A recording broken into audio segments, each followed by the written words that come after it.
High మిత్రమా, అందరికీ నమస్కారం. ఈరోజు శ్రీకృష్ణ స్తుతి చదువుతున్నాను.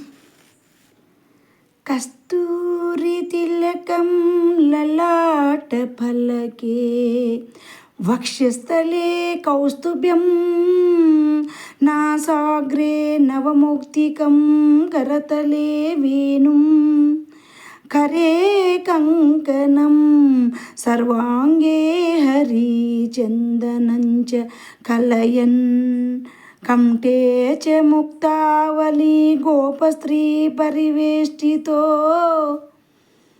విజయతే గోపాల చూడామణి విజయతే గోపాల చూడామణి.